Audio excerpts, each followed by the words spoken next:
ಇನ್ನು ರಾಜ್ಯ ರಾಜಕಾರಣದಲ್ಲಿ ಪೆನ್ ಡ್ರೈವ್ ಕಿಚ್ಚು ಹಚ್ಚಿದೆ. ಬಿಜೆಪಿ ಮತ್ತು ಕಾಂಗ್ರೆಸ್ ನಾಯಕರ ನಡುವಿನ ಮಾತಿನ ಸಮರಕ್ಕೂ ಕಾರಣವಾಗಿದೆ. ಅದರಲ್ಲೂ ಡಿಸಿಎಂ ಡಿಕೆ ಮತ್ತು ಎಚ್ಡಿಕೆ ಮಧ್ಯೆ ಕದನ ತಾರಕಕ್ಕೇರಿದೆ.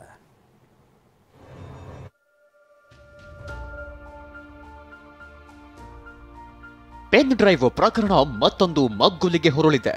ಪೆನ್ ಡ್ರೈವ್ ಕೇಸ್ ಇಟ್ಕೊಂಡು ಒಕ್ಕಲಿಗ ನಾಯಕತ್ವ ಪಡೆಯೋದು ಡಿಕೆ ಭ್ರಮೆ ಎಂದು ಎಚ್ಡಿಕೆ ಹೊಸ ಟ್ವಿಸ್ಟ್ ಕೊಟ್ಟಿದ್ರು. ಇದಕ್ಕೆ ಡಿಸಿಎಂ ಡಿಕೆ ತಿರುಗೇಟು ಕೊಟ್ಟಿದ್ದಾರೆ. ನನಗ್ಯಾವ ನಾಯಕತ್ವವೂ ಬೇಡ, ನಾನು ಕಾಂಗ್ರೆಸ್ ಪಕ್ಷದ ಅಧ್ಯಕ್ಷ ಅಂದಿದ್ದಾರೆ.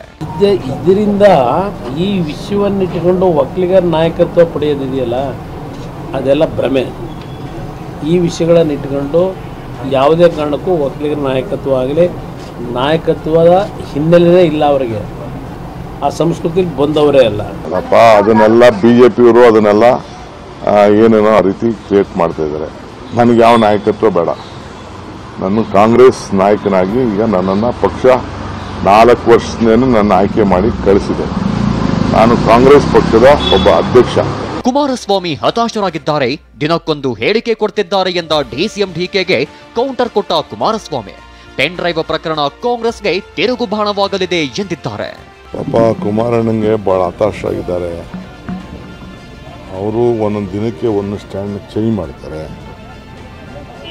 ಅವರು ಒಂದಿನ ಉಪ್ಪು ತಿನ್ನೋನು ನೀರು ಕುಡಿಬೇಕು ಅಂತ ಹೇಳ್ತಾರೆ, ಇನ್ನೊಂದು ದಿನ ನಮ್ಮ ಫ್ಯಾಮಿಲಿನೇ ಬೇರೆ ಅವ್ರ ಫ್ಯಾಮಿಲಿನೇ ಅಂತ ಹೇಳ್ತಾರೆ.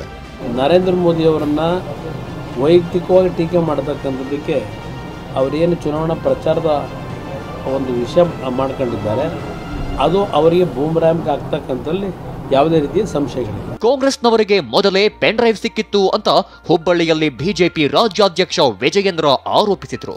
ಇದಕ್ಕೆ ಕೌಂಟರ್ ಕೊಟ್ಟಿರುವ ಸಚಿವ ಕೃಷ್ಣ ಬೈರೇಗೌಡ ಬಿಜೆಪಿಯವರೇ ವಿಡಿಯೋ ರಿಲೀಸ್ ಮಾಡಿದ್ದಾರೆ ಎಂದಿದ್ದಾರೆ.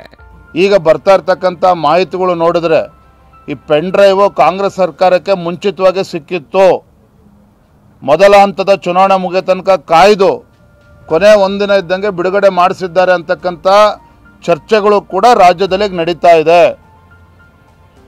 ಇದಕ್ಕೆ ರಾಜ್ಯದ ಮುಖ್ಯಮಂತ್ರಿಗಳು ಈ ಸರ್ಕಾರ ಉತ್ತರವನ್ನು ನೀಡಬೇಕು. ದೇವೇಗೌಡರ ಕುಟುಂಬಕ್ಕೆ ಟಾರ್ಗೆಟ್ ಮಾಡಿರೋದು ನಿಜವಾಗಿ ಬಿಜೆಪಿನವರು. ಜನತಾದಳದ ಓಟು ದಕ್ಷಿಣ ಕರ್ನಾಟಕದಲ್ಲಿ ಬೇಕಾದಾಗ ಏನು ಸ್ಟೇಜ್ ಮೇಲೆ ಈ ಒಬ್ಬರನ್ನ ಒಬ್ಬರು ಆಲಿಂಗನ ಮಾಡಿ ಪ್ರಜ್ವಲ್ ರೇವಣ್ಣ ಅವರಿಗೆ ಹಾಕುವ ಪ್ರತಿಯೊಂದು ಓಟು ಮೋದಿಗೆ ಸೇರಿದ ಓಟು ಅಂತ ಪ್ರಚಾರ ಮಾಡಿ ಎಲ್ಲೆಲ್ಲಿ ಇವರಿಗೆ ಜನತಾದಳದ ಓಟು ಬೇಕಾಗಿತ್ತೋ ಅದನ್ನೆಲ್ಲ ಒಂದೊಂದು ಓಟು ಜನತಾದಳದ್ದು ಬಿಜೆಪಿಗೆ ಹಾಕಿಸ್ಕೊಂಡ್ರು. ಆದ್ರೆ ಅವರಿಗೆ ಪ್ರಜ್ವಲ್ ರೇವಣ್ಣವನ್ನ ಸೋಲಿಸಬೇಕಾಗಿತ್ತು. ಅದಕ್ಕೆ ಏನ್ ಮಾಡಿದ್ರು, 2 ದಿನ ಮೊದಲು ಪ್ರಜ್ವಲ್ ರೇವಣ್ಣ ಅವರ ವಿಡಿಯೋವನ್ನ ಬಿಜೆಪಿನವರೇ ರಿಲೀಸ್ ಮಾಡಿದ್ರು. ಇದೆಲ್ಲದರ ಮಧ್ಯೆ ರೇವಣ್ಣ ವಿರುದ್ಧ ಮಾಜಿ ಸಂಸದ ಬಿಜೆಪಿ ನಾಯಕ ಶಿವರಾಮೇಗೌಡ ಸ್ಫೋಟಕ ಆರೋಪ ಮಾಡಿದ್ದಾರೆ. ನಾನು ಇನ್ನೂ ಒಂದು ಮಾತು ಹೇಳ್ಬೇಕಾಗಿತ್ತು. ರೇವಣ್ಣಂದೇನು ಇವತ್ತು ಅಷ್ಟೇನಲ್ಲ. ನಾನು ರೇವಣ್ಣ ಇಂಗ್ಲೆಂಡ್ಗೆ ಹೋಗಿದ್ದೆ ಒಂದ್ಸಾರಿ, ಅಲ್ಲೇ ತಗ್ಲಾಕೊಂಡ್ಬಿಟ್ಟಿದ್ರು ಯಜಮಾನ್ರು.